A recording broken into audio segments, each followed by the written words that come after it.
i radhës, stacioni startupeve siç e quajmë, dhe tashmë jemi ambientuar për 1 viti.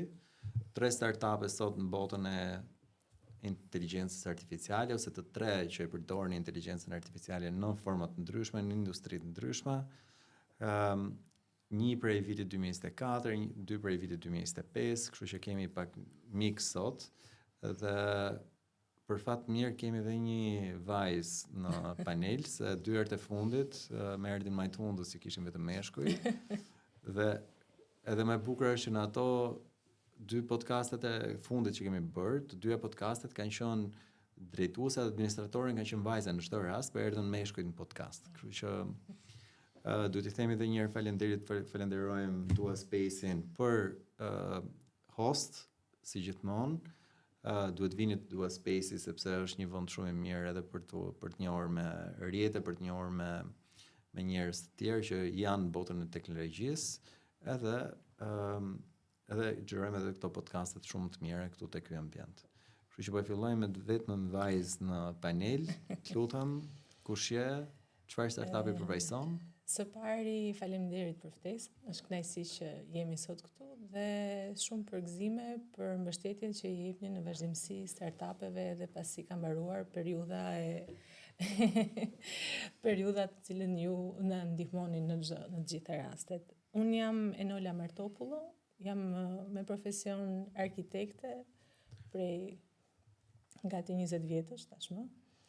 Startupi që kam themeluar quhet Urban AI dhe është i fokusuar në fushën e planifikimit të territorit. Ideja për këtë erdhi si një pyetje e përditshme që na ka ndodhur nga praktika e punës, kur shumë shpesh klient ose pronar të ndryshëm në tokash na thonin çfarë mund bëhet me pronën time. Që duket një pyetje shumë e thjeshtë për t'i dhënë përgjigje, sepse sot një pjesë e mirë e informacioneve janë të publikuara online, por që kërkon pas kësaj përgjigje një sër llogaritjesh, qoftë matematike ashtu dhe urbanistike, për t'i dhënë një përgjigje sa më të saktë se çfarë konkretisht bëhet me këto prona. Pra nga praktika e përditshme erdhi shqetësimi dhe nga shqetësimi lindi ideja, e cila më vonë u konkretizua në fakt nga një konferencë shkencore, ku kërkoj që të hartoj një paper me temën planifikimi, ose më mirë inteligjenca artificiale dhe qyteti. Dhe në fakt kjo temë ishte, si thua, përgjigja e këtij shqetësimi që ne na kishte lindur në praktikën e përditshme. Pra, me anë të inteligjencës artificiale, duke qenë se ekzistojnë sot të dhëna për planifikimin e territorit që janë online dhe një strukturë e ngritur se si hartohen këto studime, duke bërë bashkë gjitha këto materiale, erdhi si shumë natyrshëm ideja për të krijuar një aplikacion. Paperi u pranua dhe u mirëprit në 2023-shin dhe përpjekjet për themeluar që këtë startup kanë filluar që në atë moment. Ndalimi i parë ishte financimi. Pra në 2023 problemi i parë me këtë startupin ishin fondet e jashtëzakonshme që kërkonte krijimi i një aplikacioni në inteligjencën artificiale, bashkëpunim me planifikimin e territorit dhe sasinë e madhe të hartave që kërkohen për këtë punë. Kështu që në momentin që pash thirrjen e 2024-s, pra renditja kronologjike e të gjitha eventeve ishte si thua në kohën e dur, ku fatmirësisht u shpalla fituese, shërbeu për të krijuar atë që thotë është Urban AI, me cilin akoma po punojmë. Shumë mirë. Greg?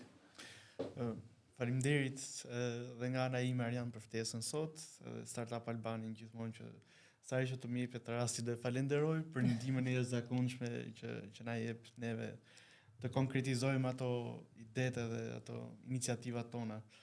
Mos e bëj po desh. Si? Mos e bëj po desh. Jo. Unë jam Greg Andoni dhe kemi bashkë me kolegën time kemi bërë këtë startupin Grand Creative Industries, ku përqendrohemi më shumë tek projektimi dhe dizenjimi i makinave. Kemi bërë projektin e makinës ushtarake, atë shotën, kemi bërë projektimin e shotës dhe dizajnin, kemi mbikëqyrur dhe punimet, Dhe prej vitit 2025 pra u shpallëm edhe bëm aplikimin për tek Startup Albania, u shpallëm fitues dhe me anë të ndihmës arritëm edhe të blimin ato pajisjet e para që na duhen më shumë të konkretizojmë ato produktet tona që deri në atë moment ishin na limitonin pak aktivitetin ton si startup, si kompani. Sektori automotiv në Shqipëri është pak përsa i përket dizajnit të makinave është i ri dhe ka ato sfidat e veta. Të futesh në një treg që është pothuajse gati inekzistent, në një vend me një industri gati inekzistente, duket sa e lehtë aq edhe vështirë, sepse të duhet të merresh edhe me pjesën e klientelës, edhe me vetë kërkesat e klientelës, me sfidat që vetë tregu i punës të shfaq, domethënë mungesën e deri diku edhe të ekspertizës të personelit që neve po hasemi në këtë momente. Gjithsesi është një gjë që zgjidhet sepse mjafton që punës ti bjesh nga brava dhe normalisht i gjen zgjidhje. Dhe përveç këtyre pra është edhe fakti i klientelës dhe industrisë që është akoma në fillimet e veta. Ne si startup gjithashtu përdorim edhe në këtë pjesën e AI-t, domosdoshmërisht nëse do merresh sot me arkitekturë, inxhinieri, programim, design, patjetër që duhet që të implementosh edhe pjesën e AI-t. Në design, përsa i përket dizajnit të makinave, pjesa e AI-t implementohet në faza të ndryshme, që nga faza fillestare, që është konceptimi, tek faza e projektimit në 3D, edhe atje ke pjesë software që të ndihmojnë të arish të konkretizosh në një formë finale pjesët dhe ingranazhet që të duhen përsa i përket shasisë të makinës, pjesës të jashtme, pjesës të brendshme etj. Dhe është më shumë është si një tool që neve përdorim për sa i përket realizimit të produktit ton final. Dhe nuk limitohemi vetëm atje sepse nuk synojmë që neve të ndjekim të AI-n si një tool, por më shumë të eksplorojmë se kush janë këto kapacitetet potenciali që mund të na ofrojë edhe vetë AI, duke eksploruar, sepse vetë AI është në fazë zhvillimi e sipër. Kështu që për momentin jemi akoma në atë përdorimin klasik të AI-t. Okej. Për përdorimin do të zhvillohemi çik më shumë. Fergus. Na thuaj çik për Niv.al edhe ne urojmë produktin tuaj që keni nxjerr për herë të parë. Okej. Faleminderit për ftesën, si fillim. Nullius Inverba është kompania që kam bashkëthemeluar me Maris Bashën. Kemi nisur në fakt që në 2021-shin kemi nisur si outsourcing për programim të projekteve ndryshme. Kemi nisur me disa italian, kemi pas projekte. Rrugës vumre mungesën e një produkti në treg. E kemi vënë re rastisht fare, ne rinim me Marisin deri në 2-3 mëngjesit duke folur në telefon sepse ishte në Itali unë këtu. Edhe diskutonim si për projektet që kishim, duke bërë ashtu dhe projektet që kishim që i mendonim tonat për zhvilluar, ziheshim pafund me ato mendimet e kundërta dhe në fund pastaj nesërmen kishim probleme, jo më the kështu, jo e lam këtë, lam atë. I thash okay, që do bëjmë një gjë, herë tjetër do e regjistrojmë. Erdhi Marisi në zyrë, vura një telefonin tim aty, e regjistrova. Kërkuam pastaj për transkriptuar bisedët që kisha regjistruar, pam që s'kishte. Mund të ketë qenë 2023 i fillimi. Okej, kishte në fakt Google dhe Microsofti, nuk i kishte një cilësi shumë të mirë, që mos na duhej neve të rinim të editonim shumë brapa, dhe Marisi në atë kohë do shkonte për doktoraturën në Zyri, që kështu tham okay, ky do jetë produkti që do e nisim. Morëm, krijuam një grup madh, krijuam shumë të dhëna, sepse dhëna, dhe kjo vlen për të theksuar në fakt që edhe sot që flasim datasetën në Shqip për çfarë do lloj qëllimi janë shumë të pakta. Ne po përpiqemi me mundësitë tona, po gjithsesi ka nevojë për shumë punë. Krijuam datasetet, morëm si fillim mund të kenë që ndiku te 15 veta, filluan të regjistronin edhe të shkruanin ato që u folën, më pas kështu gradualisht filloi të përmirësohej si produkt. Nisi nga kjo, në fakt qëllimin e vetëm në fillim e kishim që mund t'i duhet institucioneve shtetërore, rrugës pam që mungonte edhe text to speech, modeli që kthen tekstin Z, pastaj filluam të mendonin po shiko se edhe përkthimi nuk është i mirë dhe filluam pas mbështetjes që morëm në 2024 nga startupi, filluam krijimin e këtyre dataseteve dhe nxorëm në treg modelet e para. Rrugës pastaj pam që shiko se ka shumë use case-et pafundme dhe mënyra përdorimi më shumë se sa që kishim menduar në fillim, në fakt. Shumë mirë. Tani inteligjencën artificiale po e përdorim kudo. Urban planning, po kemi automotive, text to speech, transkriptim, çdo gjë. Tani po dal pak nga profili personali se cilit për jush profili kompanive dhe dalim pak të infrastruktura e inteligjencës artificiale, se besoj që në një moment fillestar të gjithë ju keni nevojë për një model, keni nevojë për një trajnim, keni nevojë për disa datasete me radhë. Na thuaj pak nga pikpamja teknologjike, jo teknike, sa e thjesht ka qenë për të ndërtuar produktin tuaj dhe ose më mirë sfidat për ta ndërtuar deri tani dhe çfarë ju do mendonit që do ishte më e thjesht ose do kishte qenë një ndihmë e madhe për te grantit ose fondeve që ju potencialisht keni marrë, çfarë do kishte qenë një ndihmë pak më shumë në aspektin e zhvillimit të produktit, jo vetëm cilësi, po edhe më shpejtësi. Planifikimi i territorit faktikisht është një shkallë shumë e gjerë dhe një produkt në këtë sektor është shumë e vështirë që të quhet i përfunduar. Është në zhvillim të vazhdueshëm. Pjesën teknologjike, ose të paktën në lidhje me teknologjinë e informacionit dhe inteligjencën artificiale, faktikisht unë e zgjidha duke kontraktuar me anë të grantit që ju ofruat një kompani të specializuar për këtë punë, sepse informacionet e mia si arkitekte në këtë fushë janë minimumi i domosdoshëm për të folur me të njëjtën gjuhë me personat të cilët kontraktova. Dhe këtu filloi dhe sfida e parë, pra për mua që të shpjegoj një kompani IT-e dhe AI se të gjithë terminologjinë e planifikimit të territorit, si dhe çfarë bëhet, është një proces që ka marrë më shumë kohë se sa organizimi i platformës në vetvete. Megjithatë, është diçka që u realizua dhe bashkëpunëtorët e mi në këtë pikë që ne po diskutojmë janë qartë për gjitha proceset dhe një pjesë të mirë të treguesve të zhvillimit të territorit kanë arritur që të automatizohen, pra të llogariten nëpërmjet platformës së krijuar. Ajo që është akoma sfiduese është fakti që është një proces shumë kompleks dhe nuk lidhet vetëm me një produkt që ne nxjerrim drejt për drejt në treg për shitje, por lidhet dhe me të gjitha institucionet që kanë lidhje me planifikimin e territorit, si në nivelin qendror, ashtu dhe në nivelin vendor, dhe me gjithë legjislacionin në fuqi dhe të ndryshueshëm në fushën e planifikimit të territorit. Po, kur thua planifikim territori, se jo të gjithë, domethënë të gjithë mendojmë se e kuptojmë, çfarë do të thonë planifikim, ku fillon, ku mbaron? Në fjalë të thjeshta është ajo që është njohur si studimi urban.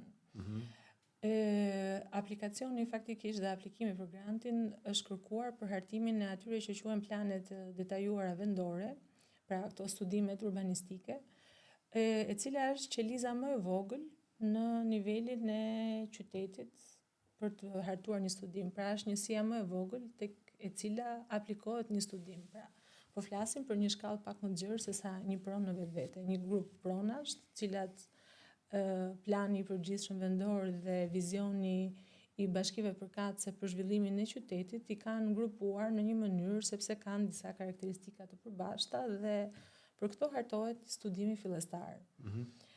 Por ky studim aq i thjeshtë sa është tashmë nga profesionistët për tu hartuar, aq dhe të merr kohë sepse një pjesë e mirë e llogaritjeve bëhen manualisht, pra keni një sër shumëzime, pjesëtime, mbledhje katesh, vizatime me dorë të këtyre sipërfaqeve për të nxjerrë vlerën e secilit kat, që të merr një kohë jashtëzakonisht madhe. Ndërkohë që të gjitha këto dhëna, po nga profesionistët e fushës, hidhen tashmë në tabela Excel që ekzistojnë.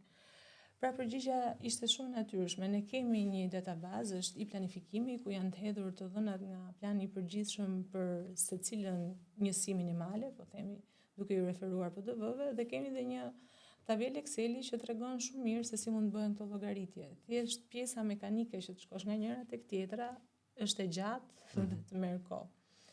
Dhe ideja fillestare kjo ishte që të bëhen bashkë këto dy module, pra të dhënat që tashmë ekzistojnë, dhe edhe mënyra apo struktura, metodologjia e llogaritjes që dhe ajo tashmë ekziston, duke i shkurtuar punën në këtë formë të gjithë përdoruesve të një platforme të tillë.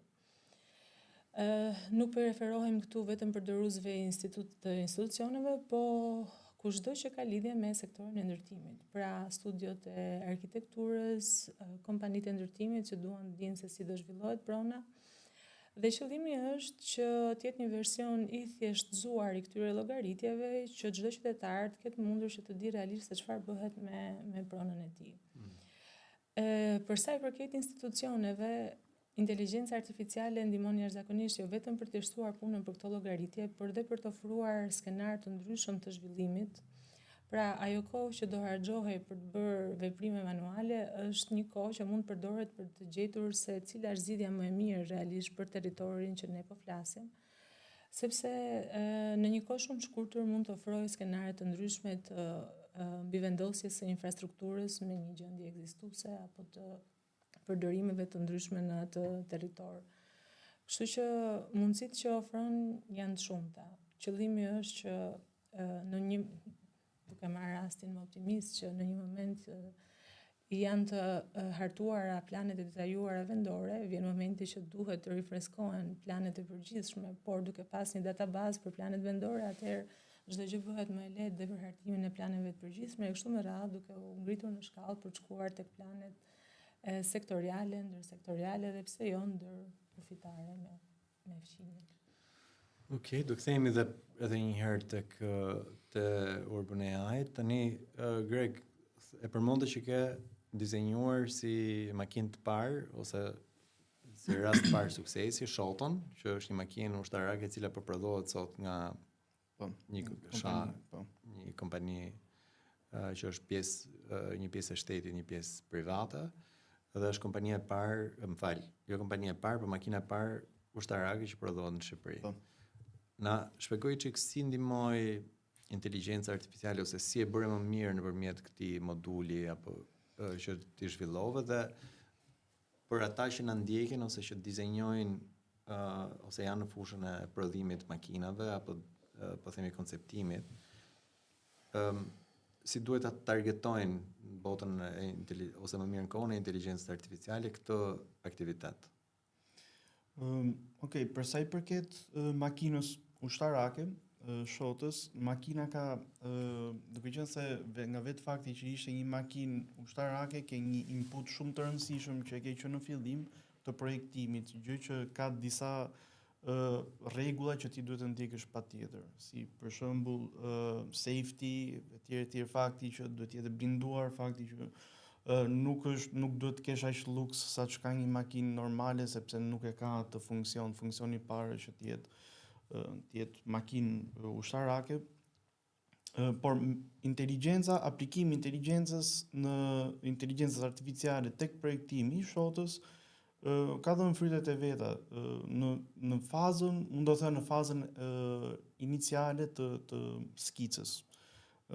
Zakonisht në automotive design kjo është edhe një nga ato pjesët e bukura kur ti përdor, është ajo faza e bukur kur ti përdor inteligjencën artificiale, që ti e përdor më shumë si një ortak që po punon dhe që po shkëmben ide, sesa fazat e tjera që janë disi tajnë më shumë kohë, siç është për shembull shtjellimi dhe shpjegimi i detajuar i pjesëve të tjera, qoftë në 3D, po qoftë në 2D. Tek shota kemi bërë disa versione. Praktikisht ka filluar nga ato skicat e parë të bëra me dorë, kam bërë vetë disa variante dhe nga ato variante janë zgjedhur 3. Pastaj nga ato të 3 janë bërë shortlist, është futur në këto website-et me AI që janë edhe free, deri në një farë pike janë free, se pastaj duhet paguash për shërbimet e tjera. Pra, dhe kemi gjeneruar versione të ndryshme. Dhe edhe atje, kjo është faza e parë, është faza që është vizuale dhe është ajo faza e bukur e dizajnit të makinave.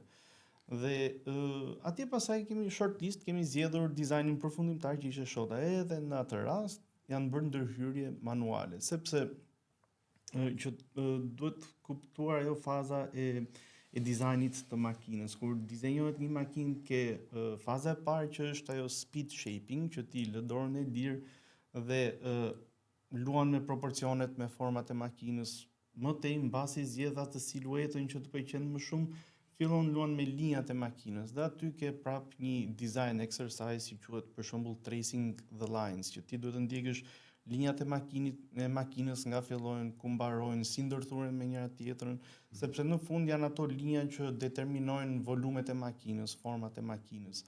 Dhe në këtë rast, deri këtu AI është diçka e lezetshme. Por është e lezetshme sepse varet më shumë nga inputi që ti i jep AI-t për të nxjerrë ato variantet e veta. Në momentin që ti i thua AI-t më bëj një makinë, AI mund të nxjerrë në mënyrë subjektive forma të ndryshme që nuk mund të justifikohen dot nga aspekti i dizajnit, mund të justifikohen nga bukuria, por jo nga dizajni. Dhe mbas kësaj faze pastaj kalojmë tek faza tjetër, që është faza e 3D-s. AI në automotive design, jo vetëm në automotive design, por edhe në arkitekturë ka vite që aplikohet. Kemi software-in Rhino, për shembull, që arkitektët e përdorin, që ka 10 vjet që punon me algorithmic design, me parametric design. Dhe parametric design bazohet në një algoritëm me inteligjencë artificiale kur gjenerohen ato format. Madje më duket se edhe në Tiranë janë bërë pallate duke përdorur Grasshopperin.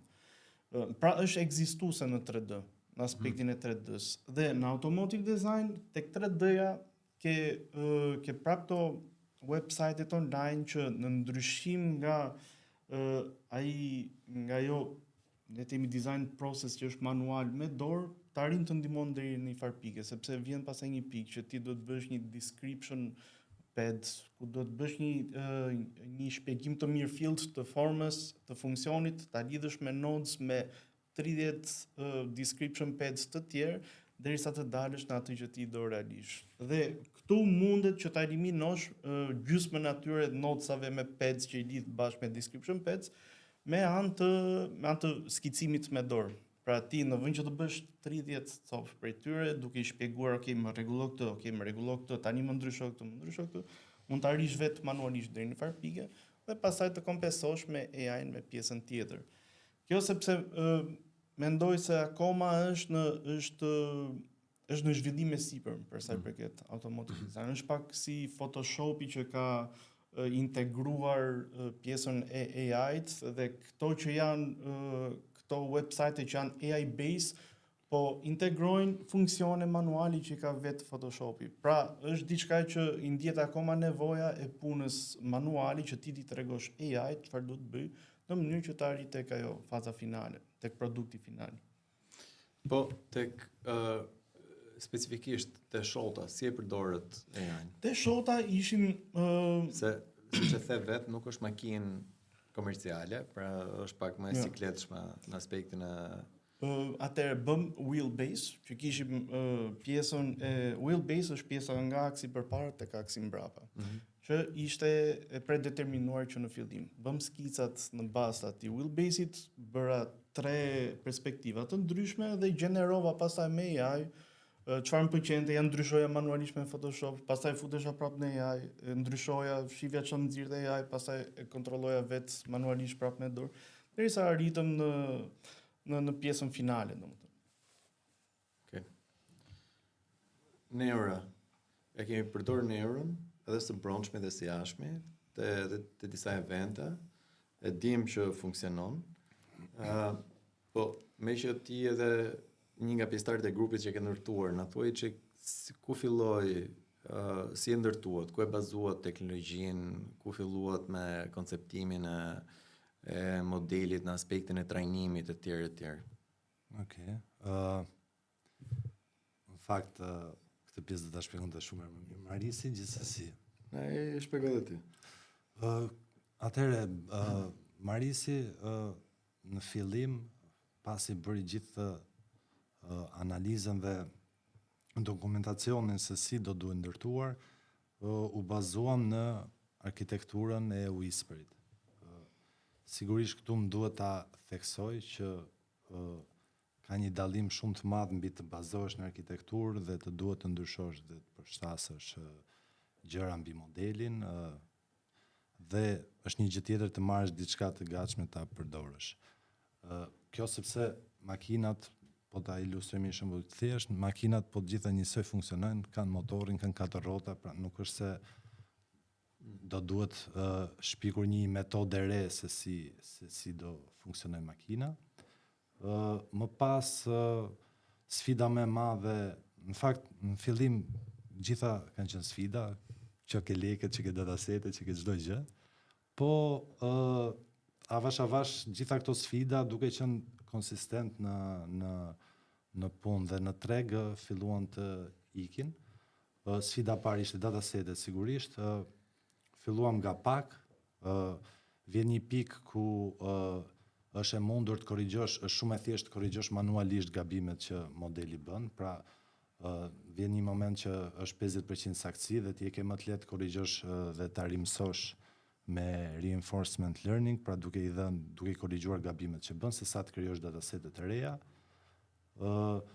Pastaj sigurisht pjesa tjetër më e vështirë ka qenë shumë klientët. E kemi pas që Klientët që ta adoptonin apo po. Në përgjithësi është sepse jo të gjitha kanë infrastrukturën. Ne krijojmë webin ton për një pjesë të përdoruesve, për një shkallë përdoruesish, vëmë dispozicion dhe API-t për një shkallë përdoruesish tjerë. Vëmë re në fakt që kishte shumë biznese që donin ta përdornin API-n, po nuk kishin mundësi asistence teknike. Jemi munduar që t'i ofrojmë sigurisht, sepse është një nga shërbimet që ofrojmë, po e kemi vënë re që e kanë pak të pamundur aksesimin në infrastrukturë.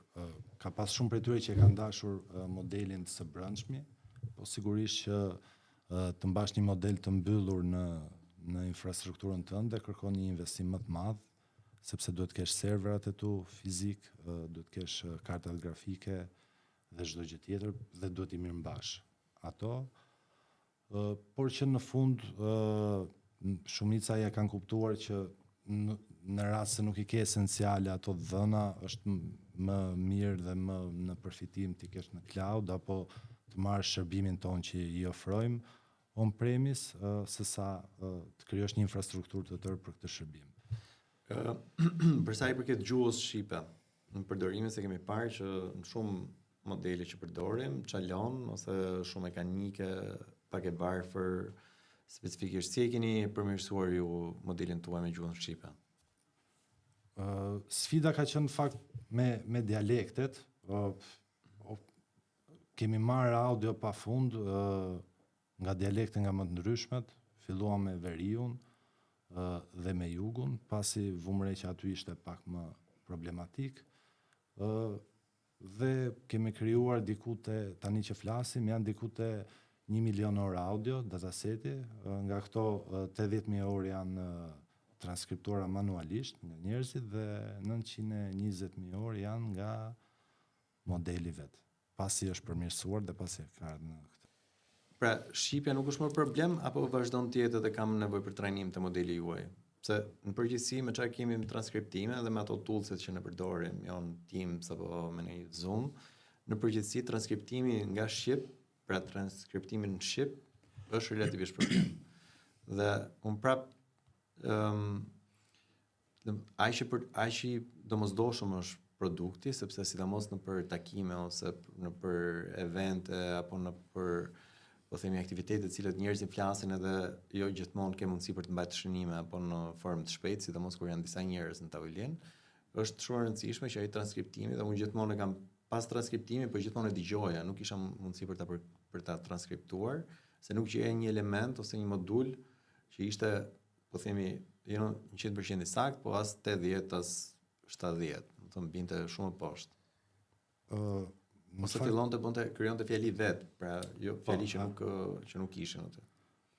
E kemi pas dhe ne problem në fillim, ka raste, sidomos kur bën transkriptimin në kohë reale, ka pas raste që halucinon, pra thot gjëra që s'po i thot nuk ekzistojnë, po shiko, ata e kemi përmirësuar modelin vetvete, gjithë këto modelet, jo vetëm tonat, kërkojnë trajnime të vazhdueshme.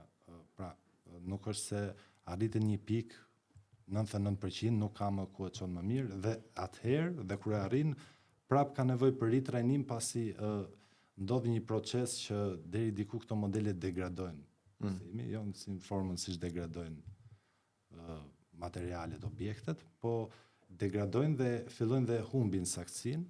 Për këtë ne shpresojmë që prapë së shpejti të bëjmë një trajnim shumë të madh, që do jetë diku te 600.000 orë. Po saktësinë e humbin si rrjedhore kujt? Pra pse humbet saktësia? Shiko, saktësia humbet sepse po marr një rast tek emrat e përveçëm.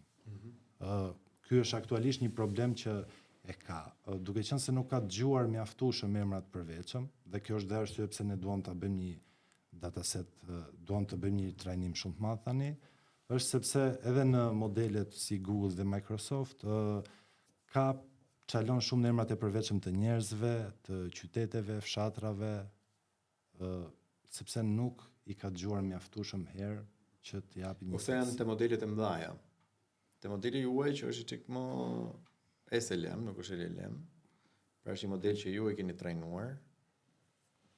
Shiko, dhe aty, tek ne mund të jetë gabimi pak më i vogël, sepse ne jemi fokusuar vend ke shqipja, po në çdo rast ka nevojë për trajnime të vazhdueshme. Okej. Tani dalimi çik tek evolimi i produkteve që keni nxjerrë në treg. Pra na jepni sa shifra mbase për sa i përket ku keni qenë 2024-ën, ku jeni tani me numër abonentësh, ose diçka që ju tregon që ka një zhvillim, ose diçka që do të ndihmonte të ketë në zhvillim. Pra, më thonë mos u shqetësoni se tash e presim, pra nëse keni një input në nivel klientësh ose në nivel të ardhurash, apo që doni ta ekspozoni, apo në nivel një klienti që mund ta përmendim, etj. Një industri që është hapur si rezultati i produktit që keni ndërtuar, apo çfarë do donit ju të kishit për që ky produkt përshkallëzonte të ecte pak më tej. Në rastin e Urban AI, me anë të fondit që është marrë në grantin e parë ku aplikova, faktikisht u krijua fytyra e këtij startupi. Pra duke filluar që nga logo, website-i, informacionet bazë për marketimin, gjenerimi i këtyre imazheve që do të transmetoheshin, dhe sigurisht edhe një nivel i kënaqshëm, po themi, i produktit. Pra ne kishim nisur diçka paraprakisht, por ishte një tentativë që, sikurse dhe ju e shpjegova, mbeti deri me një farë pike. Dhe u bë një produkt me anë të që kryesisht bazohej në teknologjinë e informacionit për të thjeshtëzuar këto procese, dhe një produkt minimal ku aplikohet dhe inteligjenca artificiale. Ky produkt që u krijua nga granti i marr, arriti që ne të kishim diçka për të përfaqësuar, sepse nuk mjafton vetëm ideja për të treguar në këtë treg se çfarë ke dëshirë për të bërë.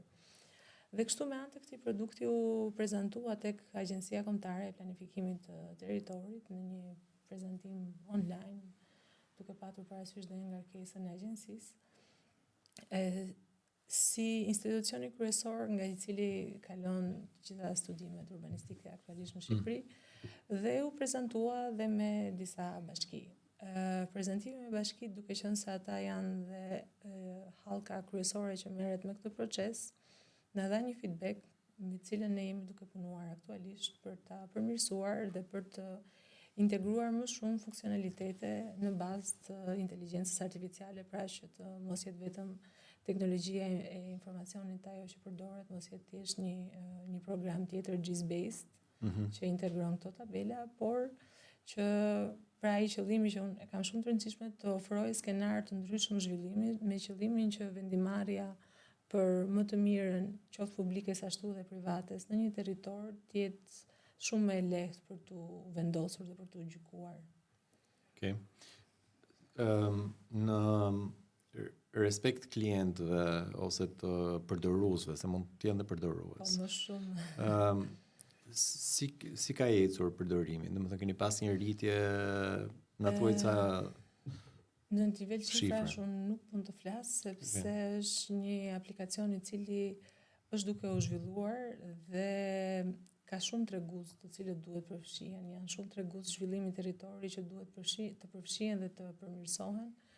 Dhe le të themi për fatin të keq, në këto 2 vitet e fundit ka ndodhur dhe një sër ndryshimesh legjislative, të cilat kanë qenë shumë të shpeshta, domethënë sapo ne kemi arritur që të organizojmë diçka, ndodh një ndërhyrje që na çon disa hapa mbrapa. Ndërhyrje ligjore. Po, ndërhyrje ligjore, pastaj së fundi ka dalë një VKM e re. Kështu që po VKM e re, pra VKM-t me ndryshimet ligjore kanë të bëjnë me hierarkinë e institucioneve apo me mandatin? Kanë të bëjnë me mënyrën se si organizohen dhe konceptohen treguesit e zhvillimit të territorit. Okej. Kështu që ato ndikojnë në mënyrë të drejtë për drejtë në aplikacionin tonë.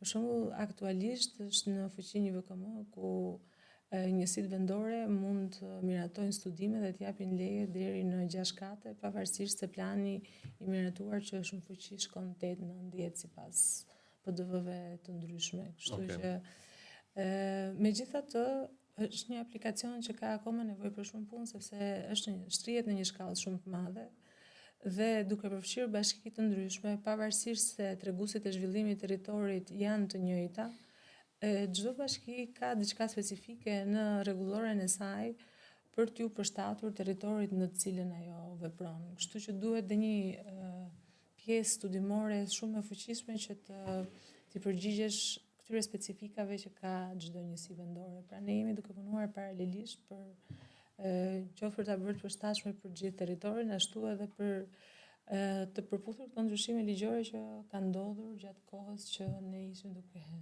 zhvilluar këtë aplikacion. Okej.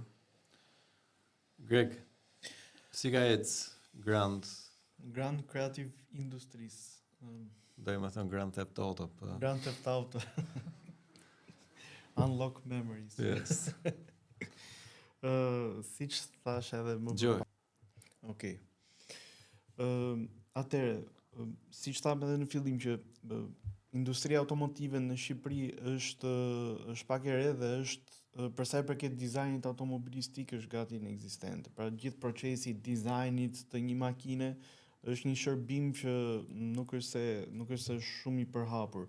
Ama Shqipëria ka target group që ekziston. Pra këta pasionuar pas makinash që kanë qef të modifikojnë makina, kanë qef që t'i personalizojnë, të bëjnë dhe kompania startupi jon ndahet në 2 pjesë, do thoja. Ndahet në pjesën e, siç tham edhe më përpara që po shpjegojmë, pra në pjesën e këtyre produkteve ekzistente, pra çfarë merret me tuning, me personalizime të makinave, të cilat bëhen me një studim aerodinamike, pra nuk bëjmë vetëm pjesën e bukurisë, po bëjmë simulimet aerodinamikës me software, në mënyrë që ai produkti që neve nxjerrim mos jetë vetëm i bukur, po të ketë realisht edhe një funksion, të paktën të ketë pjesën e fërkimit të sipërfaqes marrint, të nxjerrë një koeficient më të mirë për sa i përket asaj ekzistueses. Pra kjo për sa i përket aspektit funksional të produkteve që nxjerrim për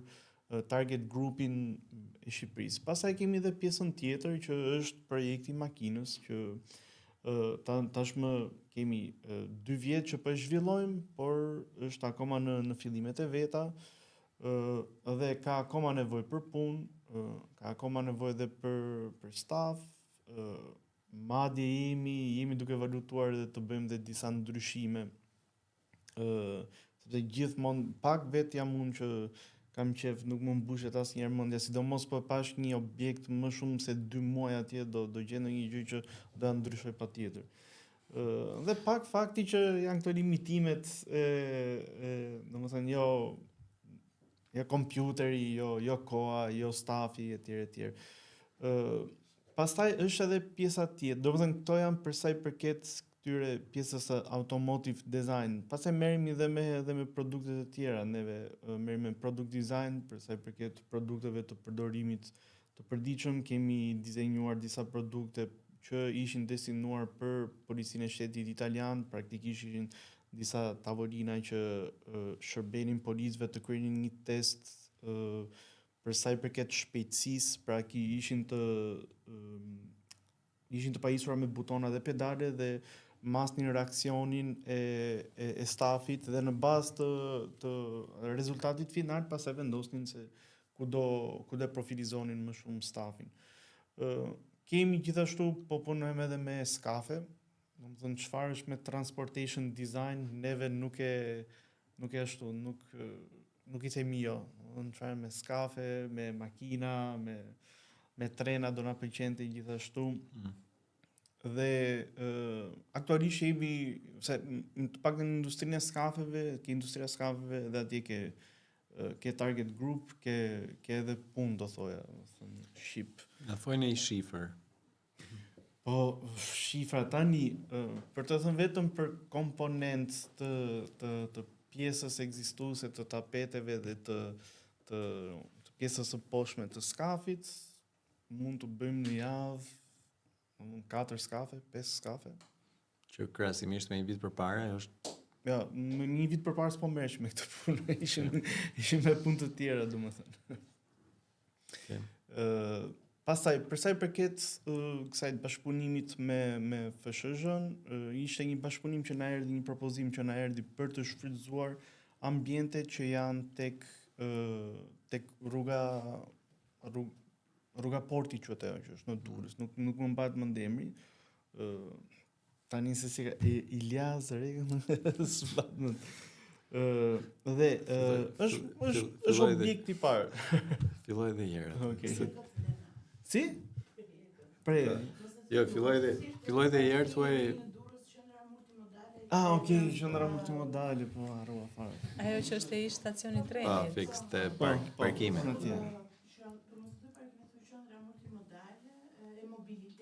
Edhe na thuaj pse lindi më shumë se sa ku është. Domethënë si e shikon sinergjinë me Fondin Shqiptar të Zhvillimit. Okej. Po. Atëherë, faleminderit Kristiana. Do vish? Fakti ishte ndërhyrje e mirë. Ishte ndërhyrje që duaj bërë se s'po më vinte as emri I rrugës.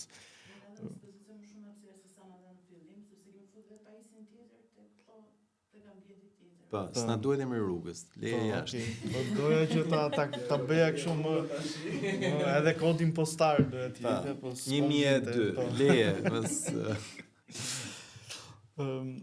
Okej, kemi edhe bashkëpunim për sa I përket bashkëpunimit me FSH-n, jemi zhvendosur tek qendra multimodale në Durrës, edhe është në qendra multimodale mobilitetit në Durrës.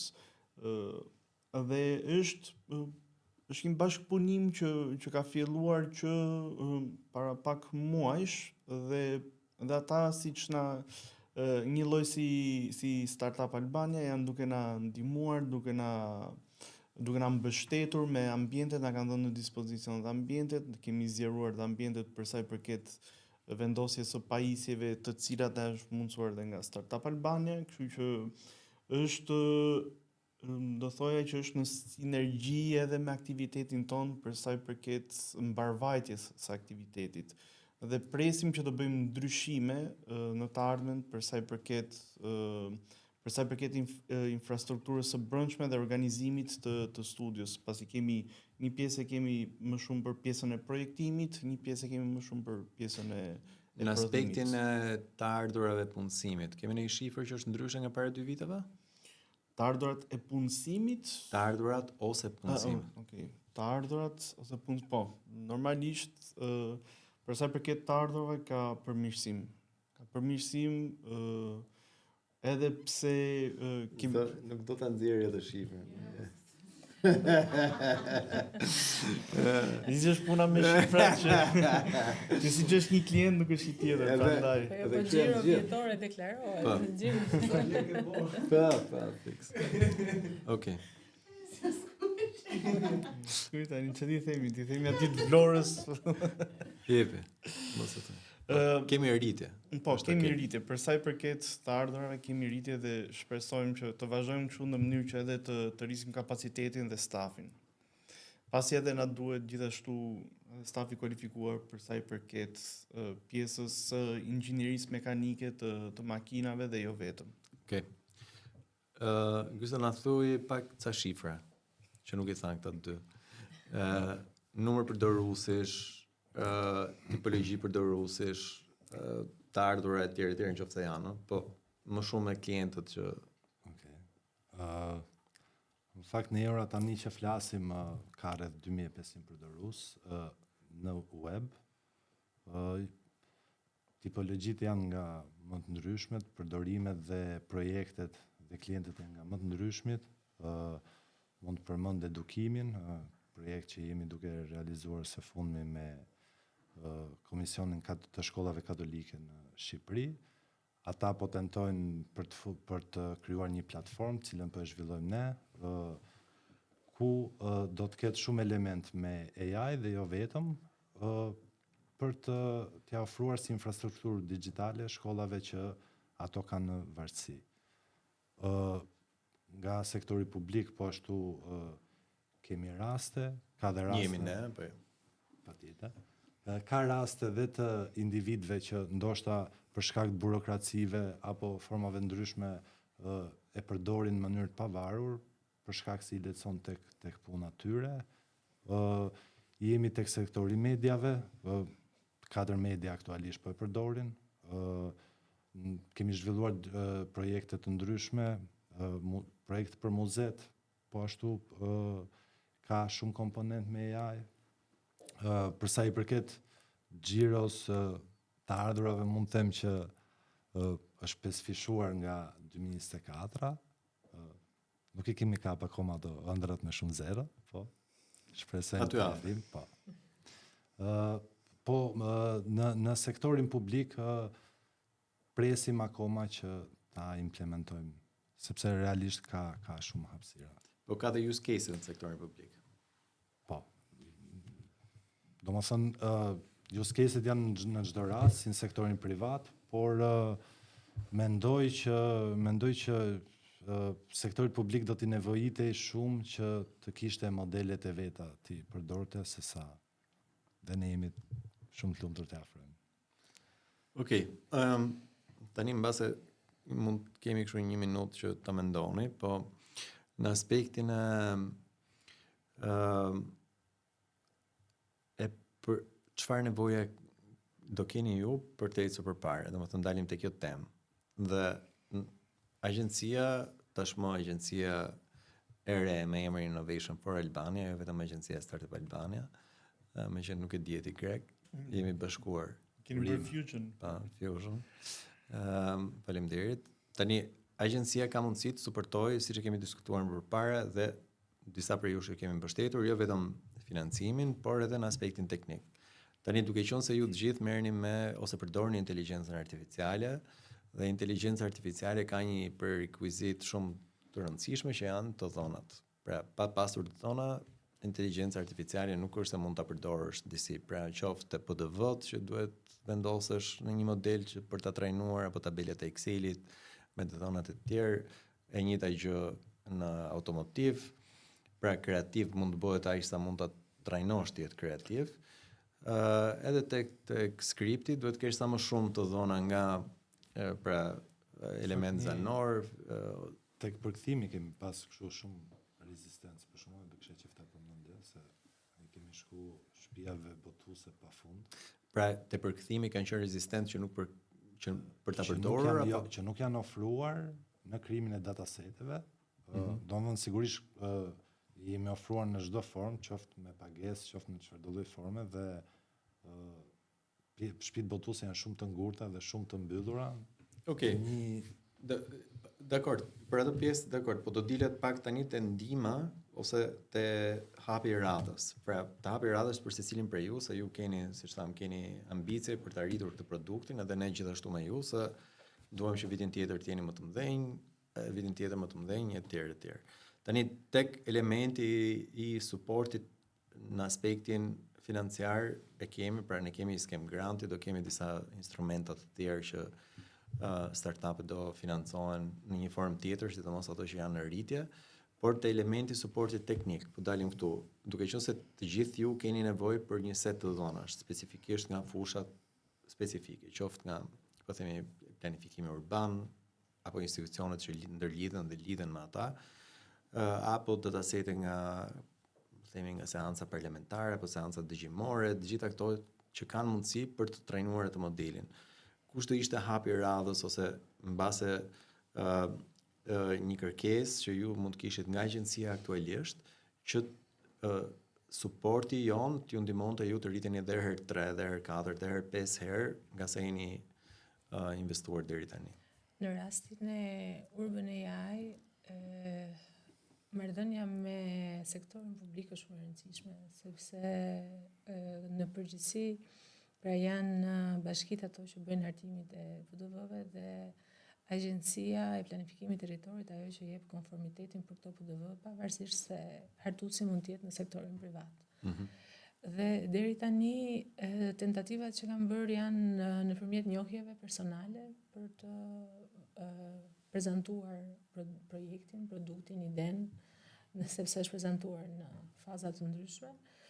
Dhe feedbacku që kemi marrë na shërben që ne të bëjmë ndryshime. Megjithatë, duke qenë se do duhej që të shtrihen në gjithë territorin e Republikës së Shqipërisë kontakte me institucione të cilat mund të kenë një specialist që të ketë një kohë të dedikuar për të bërë testin e produktit dhe për të dhënë ose për shembull një përmbledhje të rregullores të qytetit që ata janë të punësuar që mos të bëhet analiza e çdo rregullore nga ana jon për kushtet specifike do të na lehtësonte dhe ndihmonte shumë. Nga pikpamja infrastrukturës teknologjike, pra çfarë të dhënësh do të duheshin ty që ti merrja për ta bërë Urban AI më të përdorshëm nga vetë bashkitë apo nga institucionet dhe specifikisht cilat janë dhe institucionet pak a shumë që ti ose ky produkt duhet ndërveproj për të qenë shumë herë më i mirë. Atëherë janë të gjitha institucionet që kanë lidhje me po themi planifikimin e territorit dhe me ndërtimin në përgjithësi. Pra ai mund të hyjë secili nga këto institucione. Nga pikpamja teknologjike vështirësia që kemi pasur ishin hartat, databaza e hartave. Faktikisht gjatë zhvillimit, gjatë kërkimit për artikullin shkencor, mora një informacion që sistemet ngjashme janë tentuar të bëhen që në vitet 80 me emërtimin Planning Support System, pra për të ndihmuar planifikuesit që të marrin vendimet më të duhura për territorin. Dhe fakti që një pjesë e madhe e tyre vetëm 1 apo 2 kanë mbijetuar por duke u transformuar në ditët e sotme është pikërisht mungesa e dhënave. Faktikisht në rastin ton nuk është ky problemi primar, sepse i planifikimi ka të gjitha bashkitë e Shqipërisë në platformën online, pra ekziston i harta, ku në rast se bën zoom ke dhënat për secilën PDV, pra treguesit që përcakton planin i përgjithshëm për çdo njësi vendore në Republikën e Shqipërisë që këtë plan përgjithshëm e ka të miratuar ekzistojnë. Pra prandaj dhe lindi ideja e këtij aplikacioni sepse këto informacione janë publike dhe të aksesueshme nga të gjithë. Dhe edhe tabela Excelit është vënë në dispozicion nga institucionet përkatëse, kështu që sigurisht që ka ndryshime të vogla nga bashkia në bashki, por formati i përgjithshëm që përdoret edhe këtë e kemi. Problemi është Pra problemi i hartave është problemi përtej këtyre dhënave që ekzistojnë, sepse dihet që çështjet e pronësive në Shqipëri kanë gjithmonë problematika. Harta ekziston dhe në ASIG, po jo çdo parcel kadastrale është e digitalizuar sot. Pra, mendoj që është një problem më i madh se sa i këtij aplikacioni. Është një problem realisht dhe në bashkitë aktualisht kur merren me hartimin e PDV-ve që kërkojnë informacion të drejtë për drejtë nga Agjencia e Kadastrës që quhet sot. Pra është një problem përtej aplikacionit. Por duke qenë se bëhet fjalë për studime urbane, shkalla e caktësisë e kërkuar në këtë rast nuk është ajo që diskutohet në rastin për shembull të një leje ndërtimi. Okay. Pra kjo ishte edhe një nga vështirësitë e mia për t'i shpjeguar zhvilluesve të këtij aplikacioni, sepse tentativa ishte për të qenë sa më saktë, dhe sigurisht që duhet jemi sa më saktë, por duke qenë se shkalla e vizatimit, sepse pavarësisht mjetit, pra po vizatoj me dorë, me programet që ne përdorin apo me këtë platformë që unë po propozoj, mbetet gjithmonë për ne një vizatim. Shkalla e vizatimit këtu është shumë e madhe dhe ato gabime që mund vinë nga problemet kadastrale, le të themi në këtë shkallë janë të palexueshme. Megjithatë, saktësia e hartave do ishte gjithmonë një ndihmë. Okej. Përveç atyre që ti përmendë, ndërveprimi me, po themi, me agjencinë në aspektin e ndihmës përtej, pra duhet akses në të zona dhe çfarë lloj zonash? Dakordësia e tyre për këto dhëna që tashmë janë publike, por që ndoshta mund të përdoren databaza e tyre për të shfrytzuar dhe nga kjo platformë.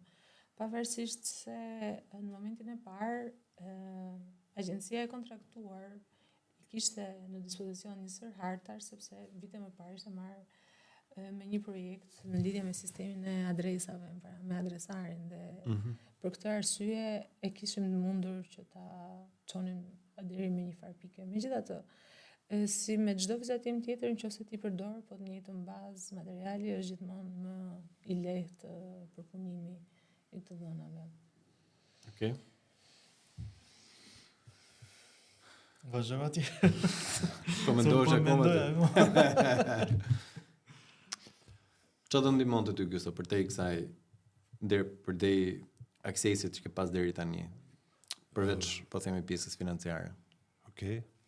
Aksesi në të dhëna, në fakt transkriptimi është shumë mirë dhe nuk besoj që mund na duaj akses në të dhëna për ta përmirësuar, pasi do thënë dataseti që kemi bërë është në rast se ne do zhvillojmë atë trajnim, mendoj që me atë lloj trajnimi mburret dhe Amazoni kur e bën, që kështu nga sasia, që kështu është mjaftueshëm. Për modelin e përkthimit që jemi duke punuar, në fakt do ishte shumë nevojshme të dhënat.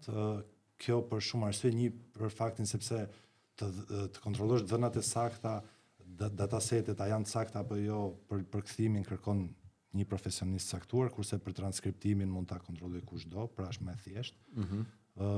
E dyta është sepse ka shumë pak të dhëna të disponueshme, të digitalizuara ose jo, po të digitalizuar kryesisht, të përkthimeve nga anglishtja në shqip, që mund të jenë publike dhe që ne mund t'i përdorim lirisht, pra kjo mungon, dhe kjo është një gjë shumë e rëndësishme për të arritur një cilësi përkthimi si të një romani. Pra synimi jonë është që ky mjeti i përkthimit që ne po zhvillojmë, nesër një përkthyes romani e përdor deri në 80 apo 90% saktësi, sepse gjithmonë aq më tepër përkthyesit që janë shumë kundra po sfutën dhe dorën vet si profesion, që domethënë mund t'i kursej atit një libër në 500 faqesh në 5 ditë sesa një libër në muaj. Për këtë mendoj që arkiva në rast se gjenden apo ndodhen të materialeve të ndryshme, pavarësisht natyrës shkencore, letrare, pak rëndësika, të përkthyera në të dyja gjuhët, do të ishte ndihma më e madhe. Kjo dhe për faktin sepse ky model që të arrijë saktësi shumë të mirë kërkon shumë herë më shumë të dhëna se ç'kërkon transkriptimi apo kthimi i tekstit në zë. Pra, thelbësisht ju doni akses në vepra të cilat janë të përkthyera në shqip në anglisht nga përkthyes profesionist, që pastaj modelin tuaj të trajnoni bazuar në këto komponent, këto databazat krijuara me këto dhëna. Në aktualisht kemi filluar si proces, kemi mbledhur shumë dhëna, deri tani mund të kemi diku te 25 milion çifte fjalish, po prap janë, se duket kështu si numër i madh kur e thua, po nuk është asgjë krahasuar me, do thënë, synimi është shkosh ke miliardi, që do më thënë, ka akoma shumë punë për të arritë aty ku duhet në këtë rast. Mendova. Po. Ja, për sa i përket neve jemi pak ndryshe sepse neve kemi produktin fizik. Është diçka që preket dhe duhet të testohet edhe në real life me kushtet klimaterike etj. Ka shumë teste që duhet të kryejë një makinë që të finalizohet dhe të kolaudohet. Dhe kjo ne bën, mund të jetë, pra, përveç të dhonave mund të ketë kërkesë tjetër, nuk po ato po, laborator. Aty mendova se për sa i përket aerodinamikës për shembull, sado që ti bën teste me kompjuter nuk është asnjëherë eksakte siç është data që ty të del nga tuneli aerodinamikës, që jo të gjitha kompanitë më të mirëfillte dhe të mëdha e kanë, domethënë mund ta ketë Pininfarina, e ka Ferrari, e kanë gjigantët e automobilizmit edhe që merren me makina sportive, që aerodinamika ka rol kyç. Dhe ajo për shembull neve si kompani do ishte ideale. Përveç asajt dhe edhe nga ana e datave, për sa i përket makina klasë, se neve thamë dhe më përpara që nuk bëjmë vetëm pjesët makinën nga fillimi, bëjmë dhe pjesë të makinave dhe në Shqipëri është edhe Retro Albania për shembull që ka makina të vjetra që shpesh herë është vështirë që të gjesh pjesë, sepse mungojnë dhe regjistrat. Çdo makinë klasike, sidomos po të shkosh në Itali, e ke nëse do të gjesh një komponent të një Fiat 124 të viteve 60, ti duhet të shkosh atje që të marrësh pjesën origjinale, kam fjalën. Do të shohësh ke regjistri, duhet të shoh, të kontrollosh kush e ka, pastaj ata do thonë etj. Dhe kjo lloj, le të themi, kjo infrastrukture për sa i përket Shqipërisë, nuk e di nëse ekziston, për vete nuk kam makinë klasike, por për neve do të ishte mirë sepse neve marrim përsi për të bëjmë edhe komponentet e vegjël. Pastaj është ajo pjesa tjetër e makinës që tham për studimin e aerodinamikës, për vendin që të bën testet e mirëfillta, nëse është minus 40 gradë, nëse është plus 30 gradë, pra gjithë kushtet klimaterike që një makinë duhet të suportojë që në mënyrë që të kolaudohet dhe të dalë në treg ndërkombëtar. Pra, po themi një laborator ambient teknik që mund të ketë disa komponent që matë si temperaturën, si studimin e aerodinamikës. Po, edhe kjo pyetje mbase është për të tre. Bashkëpunim me akademin, se besoj të gjithë ju ka një element akademik që ka të bëjë me qoftë me kërkimin, mbase jo kërkimin shkencor, por kërkimin shkencor të aplikuar deri diku. E keni parë, e keni shfrytzuar gjatë këtyre 2-3 viteve që jeni marrë me startupin, apo e keni pak si të zbet, se s'dini ku Në fakt, jam lektore tek Universiteti Evropian i Tiranës për arkitekturën gjithmonë dhe asistente tek Universiteti Polis në masterin ekzekutiv për restaurimin. Faktikisht, nga bashkëpunimi me akademinë lindi ideja në këtë rast, ishte mbështetja e profesor Skënder Luarasit që u zhvillua qoftë artikulli, po dhe nxitja më tej për të ecur me këtë aplikacion. Dhe është bërë një diskutim për ta prezantuar ndoshta në Polis organizon Polis Planning Week, Architecture Week, Design Week, pra ka disa evente që mund të përdoret për ta promovuar këtë aplikacion, por që duke qenë se jam pak perfeksioniste, do doja që ta prezantoja kur unë t'jem shumë e kënaqur me produktin që kam në dorë, pra dua t'i bëj dhe disa gjëra që mendoj. dhe ndoshta për 3 muaj ose 4 mund të jem. Okej, në botën e startupeve në përgjithësi e themi dil njëherë, pastaj gjëmohet perfeksionin, se mund të zgjasë shumë ajo kërkesa për perfeksion. I kam vënë një afat vetes e kompanisë që po punon. Shumë Për 3-4 muaj që të Gjysa? përkoj me vitin shkollor, pak a shumë të... Okej. Jo, nuk e kemi tentuar. Kjo nuk di ta them tani mbase arsyen pse, mbase e kemi neglizhuar, mbase kemi mendu s'do na marrim atë që duam apo nuk e di, po kemi tentuar në burimin më të vlefshëm fakt që janë edhe shtëpitë botuese, sepse ato presupozohet që e kanë më të aksesueshëm, e sigurt që e kanë digitalizuar se pa kalu nga kompjuteri ai material nuk ka ku shkon. Dhe nuk kemi patur bashkëpunime shumë pak krahasuar me pritshmërinë që kishim në mendje në fakt, po gjithsesi shpresojmë për më mirë. Okej. Ti je vetë profesor? Po, jam profesor, po për sa i përket kësaj bashkëpunimit nuk është se bashkëpunimi me akademinë e ke kam brenda. Po, e kam bashkëpunimin me akademinë brenda, po për sa i përket aktivitete akoma nuk kemi bërë nuk kemi lidhur një linjë, domethënë sepse edhe të them të drejtën jam marrë më shumë me startupin dhe me kompaninë dhe me projektin sepse realisht ta ha shumë kohë. Është folur edhe për tek qendra multimodale në Durrës që mund të bëhen si tip kursesh me studentët e Universitetit Aleksandër Mojsiu. Akoma, domethënë, është në fazë diskutimi e sipër, por që momentalisht në relacioni me universitetin është më simdhënie. Okej. Jemi afër fundit, tani nga i pyetje përgjigje flash.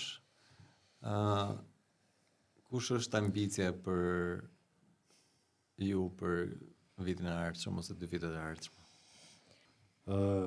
Ambicia jo në fakt është që të paktën në 2 vitet e ardhshme të modelet tona të përdoren nga të gjithë shqipfolësit kudo që ndodhen, duke qenë se së shpejti do e nxjerrim dhe modelin e përmirësuar të përkthimit, që do t'i mundsoj madje dhe atyre familjeve që ndoshta fëmijët janë rritur në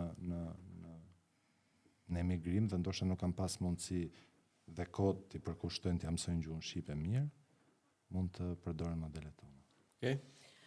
Në fakt, unë thash pak dhe në fillim të prezantimit që synimi i këtij aplikacioni është që gjithmonë të rritet në shkallë, pra sigurisht që është nisur nga njësia më e vogël e territorit, por të kalojë nivelin e planeve të përgjithshme sektoriale, e pse jo dhe ndërkufitare.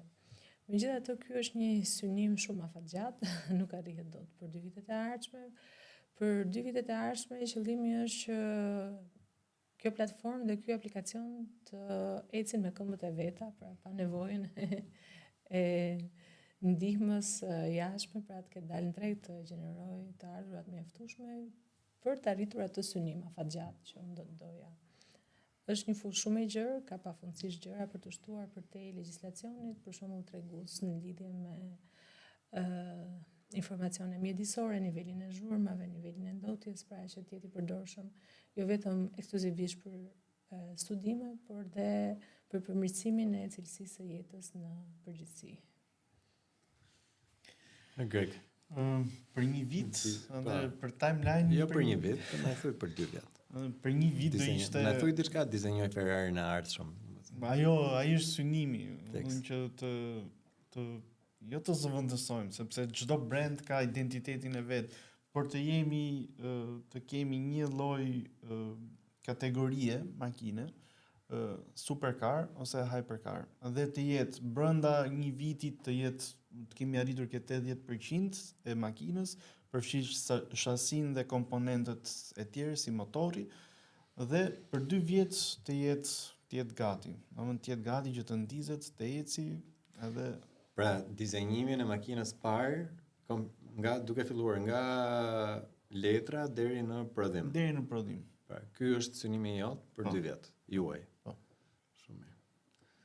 Okej, shumë faleminderit. Po keni një mbase duhet ju kisha pyet për një kështu kritik konstruktive për agjencinë, skemat, suportin. Shumë easy, suportues. Kishte provokim. E galuam. Mbajmë shënim. Check. Ai grupi para jush të kaloj. Jo? Jo prita. Okay. që të hezitimin Kam një. Okej. Shumë faleminderit edhe një herë për të gjithë për bisedën, sepse siç tham, ne jo vetë si agjenci, por duam të njohim të gjithë themeluesit dhe duam të kuptojmë pak edhe nga themeluesit se çfarë sfidash kanë dhe si mund të suportojmë përtej kuptohet çfarë kemi suportuar përtej financimit. Edhe besojmë se ka një element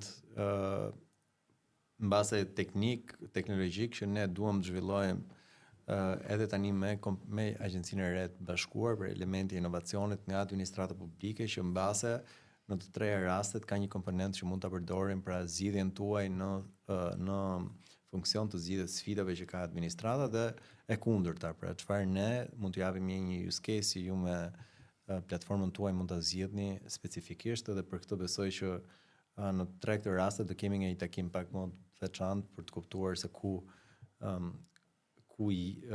qëndrojmë dhe çfarë mund të adresojmë shumë shpejt. Edhe këto e them jo vetëm për ta mbyllur, por e them se specifikisht ne kemi filluar të punojmë për disa element, pra për disa use case ose për disa sfida nga sektori publik që kanë të bëjnë edhe me krijimin e produkteve të reja apo shërbimeve të reja si specifikisht jo vetëm në ushtri, por edhe në pjesën komerciale me prona dhe zhvillimin e pronës në përgjithësi, pra duke filluar që nga elementet e dizajnit, planifikimit, lejet apo dhe gjithë workflow që shkon, edhe tek përdorimi infrastrukturës për të qenë më eficient, më të shpejt. Dhe këtu kemi disa startupe. Në secilin prej fushave tuaj kemi disa startupe dhe prandaj ju bëra pyetjen për sa i përket të dhonave, sepse për shembull në sektorin automotiv kemi 3 startupe që janë relativisht avancuar, një që merret me dizajnin e softwareit apo me testimin e makinave përpara se ato ndërtohen, pra specifikisht me pjesët e makinave. Crash test. Urdo? Crash test? Jo, ata testojnë virtualisht, pra ti e ndërton një makinë virtualisht dhe i vendos një element, po themi një frena specifike. Dhe ti teston se sa fuqi ka makina, i jep pra algoritmin rezistencën, ndjekjen, konsumin e më radh. Dhe kjo kompani punon aktualisht nga Shqipëria për botën. Gjithashtu me planifikimin, arkitekturën, zhvillimin e modeleve 3D, kemi disa startupe, disa nga Shqipëria dhe disa nga diaspora, që janë shumë të avancuar, qoftë me të dhona apo me modele që kanë trajnuar, pra që mbase nuk lidhen drejt për drejt, por lidhen po themi në të njëjtën fushë dhe jam shumë i bindur që edhe bisedat sidomos të këto eventet e networking që ne kemi do jenë shumë të frytshme në të gjitha rastet, sepse siç tham, ne duke i parë të gjithë startupet në një njëjtën kohë, shikojmë që veçanërisht në këto 2 vite kemi parë klastera të veçanta që po zhvillohen, qoftë në arkitekturë apo planifikim urban, kemi në përdorimin e gjuhës shqipe në modelet e inteligjencës artificiale, kemi këtu një startup që ka ndërtuar gramatikën, pra strukturën e fjalive, mbase e ke parë profesorin që ka ndërtuar, që edhe aty mund të hyjnë bashkëpunimin loj. Edhe me themelimin e këtyre shahave që kanë të bëjnë me prodhimin e makinave të ndryshme apo pjesëve të ndryshme në industri. Kështu që me këto, ju them edhe një herë faleminderit e audiencës për kontributin tuaj. Faleminderit për ftesën. Faleminderit edhe Erdua Space, duhet ta falenderojmë prap, me që ishte na e bëri të mundur. Për herë të fundit keni një koment? All good.